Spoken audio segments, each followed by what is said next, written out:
¿Sería por factores externos o por el mal manejo del Banco de México? Para hablar del tema me acompañan Jesús Ugarte, Baude Barrientos y Atzayael Torres. Bienvenidos. Hola, Susi. ¿Qué tal? Buenas tardes. Bueno, pues sabemos que para que hoy en día un país se declare en bancarrota es porque no tiene la capacidad de pagar su deuda, ¿no? Entonces, ¿consideran que México está en bancarrota, como lo dijo el próximo presidente de México? Yo creo que no ha estado ni está, creo que se equivoca y son desafortunadas las declaraciones de Andrés Manuel López Obrador, presidente electo de México. Mira, traemos por ahí un cuadrito donde hacemos un comparativo de las calificaciones que ha otorgado Moody's a diferentes países, incluido México, en donde vemos Venezuela. Venezuela sí es un estado quebrado, es un país insolvente para hacer frente al servicio de su deuda y la amortización de los compromisos financieros que había pactado. Es quebrado, es un país, un estado fallido, un país en quiebra. Argentina enfrenta una situación difícil, delicada. Moody's la tiene con una calificación de B2, que es altamente especulativa, la interpretación que le da la calificadora. Brasil, con un BA2, está en grado de no inversión, mientras que México tiene el investment grade con A3, que es grado medio superior. Y después tenemos Chile. Digamos que después de Chile en América Latina, México es el país que tiene la mejor calificación de deuda soberana. Y no se diga Alemania. Alemania y Estados Unidos son países AAA en deuda. Entonces, decir que México está quebrado, creo que es un error. Es decir, México no ha presentado, que yo recuerde, ningún estado de insolvencia, ni está en estado de insolvencia para hacer frente a sus compromisos financieros. No tiene vencimientos, presiones de corto plazo que no pueda enfrentar. Incluso ha venido reprogramando sus compromisos financieros creo que de manera muy acertada. Y en general creo que vemos finanzas públicas sanas. Sí hay como porcentaje del PIB, digamos que en México sí se incrementa. Mira, aquí estamos viendo un comparativo, Susi, de lo que es la deuda como porcentaje del PIB. Mira, México se ubica en 46.1%. Estos son estimaciones para este año y bueno, las reflejadas, las más recientes, no están alejadas de este porcentaje. Argentina está arriba con un 65%, tiene esta relación, esta proporción más elevada. Venezuela, 71%. Y Estados Unidos tiene 77%, ¿no? Un país Entonces, más maduro, una economía más madura. Exacto, sí. Pero no hay tal situación. Yo creo que se equivoca el presidente electo de México. ¿Qué opinan? En este sentido, yo la verdad es que agregaría que sí, efectivamente, no es el término correcto, ¿no? Sin embargo, pues sí existe cierta debilidad y ciertos factores que nos hacen pensar que si bien México no está al borde de caer en un impago, sí tiene problemas estructurales en materia de finanzas públicas muy fuertes. Por ejemplo, dice Jesús, 46% es el estimado de este año, ¿no? Resulta nada más ni nada menos... 43, la última cifra anda en 43, digo, no muy alejada. 46, ¿no? 46 más o menos. Es el estimado de cierre. Entonces estamos hablando que es casi un 24% de endeudamiento que ha crecido conforme al PIB.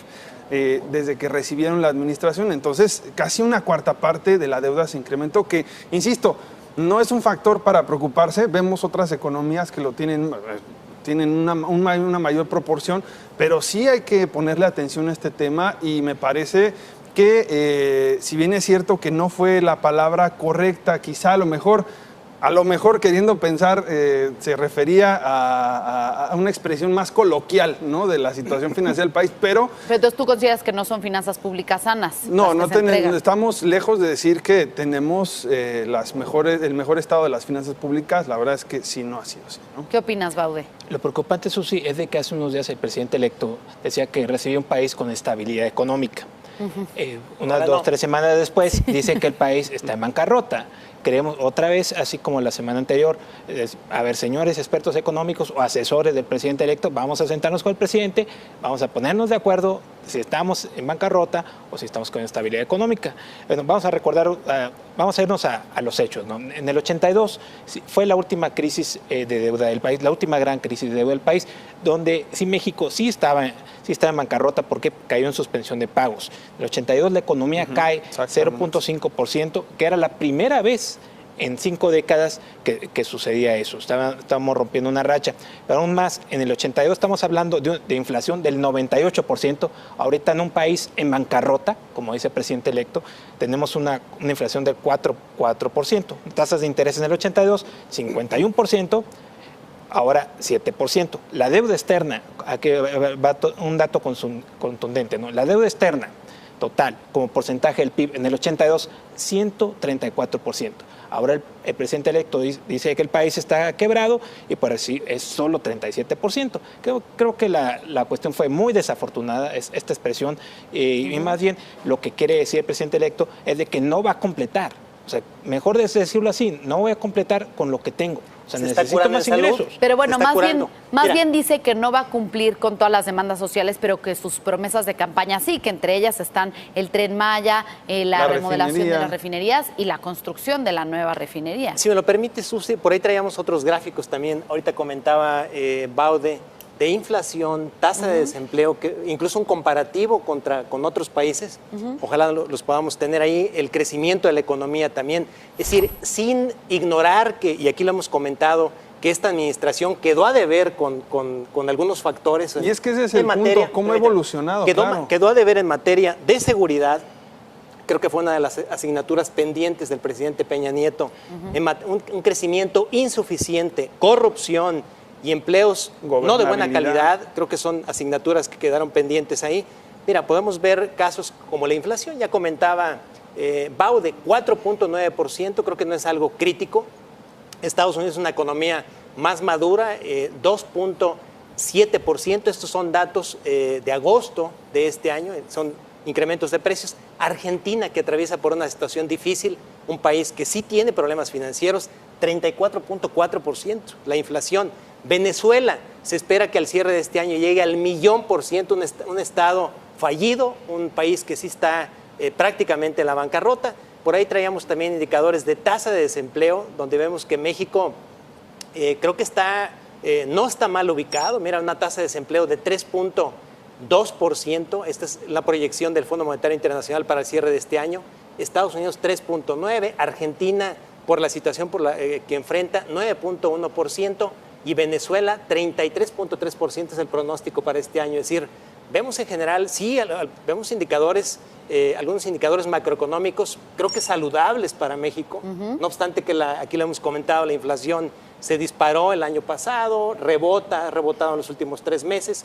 Pero creo que en tasa de desempleo, crecimiento económico, que es el que estamos viendo ahí, mira, 2.3% es la proyección para el cierre de este año, Estados Unidos 2.4%, Venezuela una contracción de 15% este año, Argentina también se espera que su economía tenga un decrecimiento de 0.3%. Y ya que mencionas el crecimiento económico, recordemos que la nueva administración espera crecimientos por encima del 4%. Ojalá. Entonces, Así es. Pero por un lado dice que recibe un país en bancarrota. Entonces, mira, una contradicción más, nada más para abonar lo que decía Baude, de las contradicciones, y creo que ese mensaje tiene que mejorar Andrés Manuel López Obrador, ser más congruente en los mensajes que da. Recordarás, aquí lo discutimos, la semana pasada su asesor económico, el señor Romo, decía que los precios de la gasolina se iban a mover conforme a la oferta y la demanda. ¿Qué es lo que dice en esta declaración? Ahora Andrés Manuel López Obrador dice que no van a aumentar en términos reales, es decir, vuelve a lo mismo. Entonces, no se ponen de acuerdo. Creo que hay mucho mensaje encontrado, hay mucha anarquía en el mensaje. Y bueno, eso sí, las reacciones no se hicieron esperar. De inmediato, por la mañana, el Consejo Coordinador Empresarial comentó que, si bien es cierto que, como dice Yucho, hay temas pendientes, sí hay condiciones, dicen ellos, para poder alcanzar el ritmo de crecimiento de 4%, que hay que analizarse esas opciones, y por supuesto que niegan y dicen que rotundamente no estamos en una condición de bancarrota, lo cual es totalmente cierto, no estamos en esa condición. Me llama la atención también la declaración de Claudio X González Laporte, quien dice que México no está en bancarrota, dice, se está preparando el terreno, soy demasiado optimista, pero si se lee todo lo que se dijo en ese comentario tan dramático, ya se empieza a matizar que no se va a poder cumplir con todo porque no hay suficientes recursos para cumplir con todo, no hay recursos ni tiempo. ¿no?, en lo que está diciendo. Y me parece que ya, todavía no empieza el gobierno y ya estamos con este tipo de situaciones, el primer encontronazo, ¿no? Claro. Lo que sí es cierto, Susi, es que las finanzas públicas, y como dijo hace un momento Atza, no son de lo mejor. O sea, el margen de maniobra del gobierno es muy pequeño, o sea, aproximadamente el 15% de todo el presupuesto es lo que puede manejar, pero si le agregas a todos los programas tan ambiciosos que está tratando de ejercer el gobierno, por ejemplo, lo del censo, ¿no? ¿De dónde? Se quisiera saber de dónde va a sacar los recursos pues para hacer este censo para los jóvenes. Pues de una vez creo que si vamos a hacer un censo de población de vivienda, pues vamos a aprovechar. O sea, si va a ir casa por casa, pues utilicemos los recursos que se van a gastar ahí pues para levantar el censo de población de vivienda, ¿no? Claro. ¿Y qué decir de las declaraciones en torno a Banjico? Que decía, si llega una crisis a nuestro país, no va a ser por la gestión de Andrés Manuel López Obrador, sino que va a ser por factores externos o por el mal manejo del Banco de México. Creo que desafortunado eso, ¿eh? La verdad, yo no he visto en los últimos años una estrategia de Banco de México irresponsable. Creo que todo lo contrario, creo que muy buen manejo. Digo, no es cierto, la inflación se ha disparado, pero ha tenido que ver con factores estructurales que están fuera de las manos de Banco de México. Incluso ha tenido que ver con el tema del tipo de cambio, lo cual también está fuera de control del Banco de México. Entonces, pero yo no veo un Banco de México irresponsable, una estrategia fallida en la actual administración. Y pues bueno, de la economía, factores externos siempre te van a jugar en contra, te pueden jugar en contra y pueden alterar la inflación, el crecimiento de la economía mexicana. Es decir, hay cosas que están fuera del control. O a tu favor, sí, a tu favor o a tu contra, pero aquí estoy hablando en contra. Un poco por lo que dice López Obrador del desequilibrio que puede venir, ese equilibrio económico. Hay que apuntarle, yo le apuntaría algo positivo, leyendo entre líneas esta última declaración sobre Banco de México, Susi, en el sentido de que él está diciendo de que al menos de la parte de finanzas públicas ellos lo van a cuidar, o sea, lo van a cuidar muy de cerca, ¿no? Parte de Banjico, bueno, pues está implícito el Banjico, la labor de Banjico en los últimos meses o los últimos años, bueno, desde el 94, para ser precisos, desde que alcanzó el grado de autonomía, pues ha sido completamente responsable. Aquí en esta mesa lo hemos criticado, los aumentos de tasas de interés, pero no de echar a andar la maquinita como en los 80s. Sí, emitir dinero de manera irresponsable, que tú sabes que esa iniciativa fue muy perjudicial, fue regresiva, inflacionaria, con consecuencias fatales. Sí, de ninguna manera lo van a hacer. Y factores externos, pues en cualquier momento, si la economía de Estados Unidos se cae, claro, si hay una pues recesión, México se también agudiza se cae. la guerra comercial, la economía de Estados Unidos desacelera, incluso tiene una contracción, pues son factores que le van a pegar a México y que son exógenos, están fuera de las manos de México. Y ojalá que el Banco de México tenga el temple suficiente para que este tipo de declaraciones y de presiones mediáticas políticas pues no influyan, ¿verdad?, en las decisiones que tome, por supuesto. Claro. Conclusiones. Pues esta palabra de bancarrota, Susi, es demasiado fuerte para el estado actual de la economía. Lo que quiere decir el presidente electo es simplemente no voy a poder cumplir con todos los compromisos de campaña, voy a hacer lo más posible con lo que tengo. Yo diría nada más que, bueno, que si bien es cierto, la bancarrota no está, o estamos lejos, afortunadamente, de una situación de esa, pues sí, la bancarrota estuvo, pero en otros temas, ¿no? En temas de seguridad, en temas social. Ahí sí, en gobernabilidad, sobre todo, me parece que ahí sí estuvo la bancarrota. Ojalá los asesores del presidente electo lo asesoren, sea más congruente y más coherente en el discurso que maneja, que se ponga de acuerdo con su equipo, el que será su equipo de trabajo a partir del 1 de diciembre, y bueno, que se encamine a trabajar en los grandes retos que enfrenta este país, ¿no? Algunas asignaturas pendientes que deja la actual administración en materia de corrupción, de seguridad, de doblar el crecimiento económico, de ir del 2 al 4%, y también de generar certidumbre a la inversión. Creo que tiene muchas cosas en que ocuparse para empezar a trabajar. Bien, pues con esto hacemos una pausa y regresamos con más análisis a Mesa Central.